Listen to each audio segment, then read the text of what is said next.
Hello my dear friends, I am Sushant Raj. Welcome to you on the Gold Study Point. Today we will discuss here some important facts of class 10 history chapter Rise of Nationalism in Europe.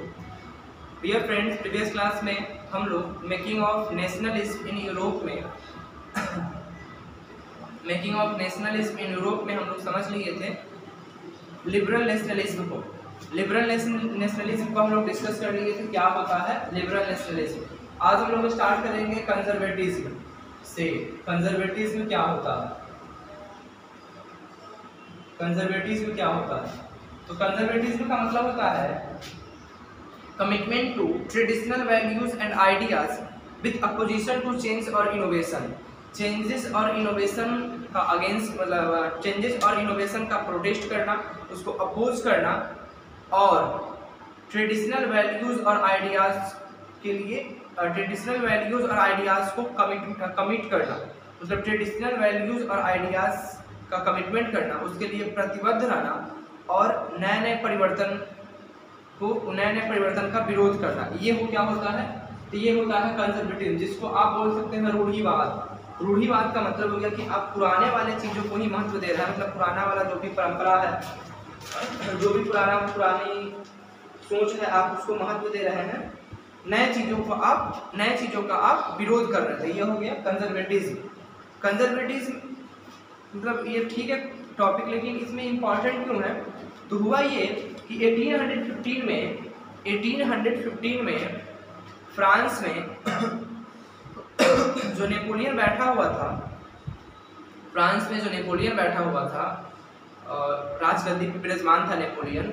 उस Napoleon को रोकने के लिए 1815 में Austria, Russia and Britain आपस में alliance करते हैं, और अलायंस करके एक बैटल करते हैं, मतलब एक लड़ाई उनके बीच लड़ी जाती है, युद्ध होता है। उसका नाम रहता है वाटरलू, बैटल ऑफ वाटरलू होता है 1815 में। किसके बीच होता है? तो ये होता है नेपोलियन और ऑस्ट्रिया, रसिया और ब्रिटेन की। ऑस्ट्रिया, रसिया, ब्रिटेन एक तरफ से अलायंस किए रहते हैं और एक तरफ रहता है नेपोलियन। इनके बीच ये युद्ध लड़ा जाता है। क्यों? तो ये युद्ध लड़ा जाता है नेपोलियन को रोकने के लिए। नेपोलियन का जो अपना आइडियोलॉजी रहता है, उस आइडियोलॉजी को हटाने के लिए, मतलब उस आइडियोलॉजी को खत्म करने के लिए ये लड़ाई लड़ी जाती है। मोस्ट इम्पॉर्टेंट है ये। जैसे ही ये सब चीज़ होता है तो यूरोपियन गवर्नमेंट प्रिजर्व करना चाहती है। जो यूरोपियन गवर्नमेंट रहती है वो प्रिजर्व करना चाहती है ट्रेडिशनल इंस्टीट्यूशन एंड सोसाइटीज़ को फ्रांस में। तो इसके लिए ट्रेडिशनल इंस्टीट्यूशन और सोसाइटीज़ को फ्रांस में प्रिजर्व करने के लिए यूरोपियन गवर्नमेंट के द्वारा एक ट्रीटी किया जाता है जिसका नाम आता है ट्रीटी ऑफ वियना। कब होता है ट्रीटी ऑफ वियना? तो 1815 में ही ट्रीटी ऑफ वियना भी होता है। और इस ट्रीटी ऑफ वियना का मेन मतलब एम क्या रहता है, इसका मुख्य उद्देश्य क्या रहता है? तो इसका मुख्य उद्देश्य, मतलब इसमें 3-4 बातों को, इसमें 2-3 बातों के ऊपर मुख्य रूप से फोकस किया जाता है। सबसे पहला चीज़ इसमें बोला जाता है कि फ्रांस में जितने भी स्टेट्स हैं उनके बॉर्डर को लिमिट कर दिया जाएगा।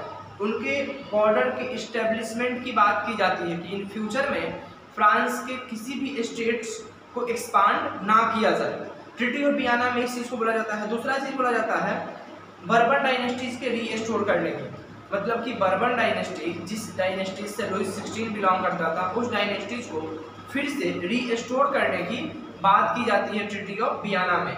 और थर्ड नंबर जो इसका पॉइंट है उसमें बोला जाता है कि मोनार्की सिस्टम को फ्रांस में फिर से कंटिन्यू किया जाएगा। तो ट्रीटी ऑफ वियना में 3 चीज़ें बोला गया: मोनार्की सिस्टम को फिर से कंटिन्यू करने की, बर्बन डायनेस्टीज को रीस्टोर करने की, और साथ ही साथ जो नेक्स्ट वाला बोला गया बात, वह बोला गया कि फ्रांस में जितने भी स्टेट्स हैं उनके बॉर्डर को लिमिट कर दिया जाए, मतलब उनके बॉर्डर को इस्टेब्लिश कर दिया जाए, फिक्स कर दिया जाए, जिस वजह से फ्यूचर में वो उनमें कोई एक्सपांड ना हो। ये सब चीज़ बोला गया ट्रीटी ऑफ वियना में।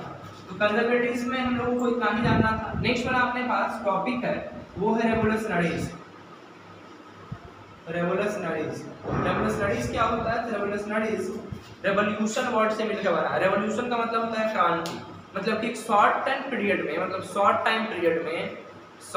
पीरियड में लार्ज स्केल पे चेंजेस करना, बहुत कम समय में बहुत बड़ा परिवर्तन कर देना किसी पर्टिकुलर क्षेत्र में वह बन जाता है क्रांति।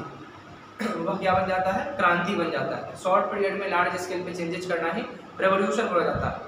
अब रेवोल्यूशन में जो लोग इंक्लूड रहते हैं, मतलब जो लोग रेवोल्यूशन को समर्थन करते हैं, वो बन जाते हैं रेवोल्यूशनरीज। तो रेवोल्यूशनरीज फ्रांस, यूरोप में ट्रेडिशनल सोसाइटीज, यूरोप में जो ट्रीटी ऑफ वियना था, इस ट्रीटी ऑफ वियना को अपोज करने के लिए, ट्रीटी ऑफ वियना को अपोज करने के लिए रेवोल्यूशनरीज के द्वारा कुछ सोसाइटीज का फॉर्मेशन किया जाता। कुछ लोग मतलब ट्रीटी ऑफ वियना से खुश नहीं थे, तो ये लोग इसको अपोज करना चाहते थे और इसको अपोज करने के लिए रेवोल्यूशनरीज के द्वारा कुछ सोसाइटीज का फॉर्मेशन किया गया। इस सोसाइटीज का मेन एम क्या था? सोसाइटीज का मेन एम था separate the ideas of nationalism, nationalism के आइडियाज को सेपरेट करना। सेकेंड था oppose the treaty of Vienna, Vienna जो ट्रीटी ऑफ वियना हुआ था उसको अपोज करना। और थर्ड था fight for the freedom, freedom के लिए फाइट करना। तो रेवोल्यूशनरीज के द्वारा उस सोसाइटीज का फॉर्मेशन किया गया। उस सोसाइटीज का मेन ये एम था, 3 एम था। फिर से फर्स्ट वाला था नेशनलिज्म के आइडियाज को सेपरेट करना, ट्रीटी ऑफ वियना को अपोज करना और फ्रीडम के लिए फाइट करना। ये 3 एम्स था। नेक्स्ट है कि इसी में से एक अच्छा रेवोल्यूशनरीज था जिसका नाम था गिसेप्पे मैज़िनी। गिसेप्पे मैज़िनी एक इटालियन रेवोल्यूशनरी था। गिसेप्पे मैज़िनी एक इटालियन रेवोल्यूशनरीज था और उसके द्वारा 2 सोसाइटीज का फॉर्मेशन किया गया, यंग इटली और young Europe. Most important question है, कई बार 10th का जो MCQ क्वेश्चन आता है उसमें कई बार ये क्वेश्चन पूछा जाता कि who was the founder of young Italy and young Europe. Young Italy और यंग यूरोप के फाउंडर किसे जाना जाता? तो गिसेप्पे मैज़िनी को जाना जाता है। तो ये था यहाँ पे गिसेप्पे मैज़िनी का ये मेन रोल था। नेक्स्ट क्लास में हम लोग स्टार्ट करेंगे the age of revolution. The age of revolution को हम लोग स्टार्ट करेंगे नेक्स्ट क्लास में, जो कि 1830 से लेकर के 1848 तक चलता है। इसमें हम लोग जानने का प्रयास करेंगे कि रेवोल्यूशन कौन से रेवोल्यूशन हुआ और उस रेवोल्यूशन का क्या इफेक्ट पड़ा। क्लास अच्छा लगा हो वीडियो को लाइक करें, चैनल पर नए हैं तो चैनल को सब्सक्राइब करें, अपने दोस्तों के लिए शेयर करें। Thanks for watching.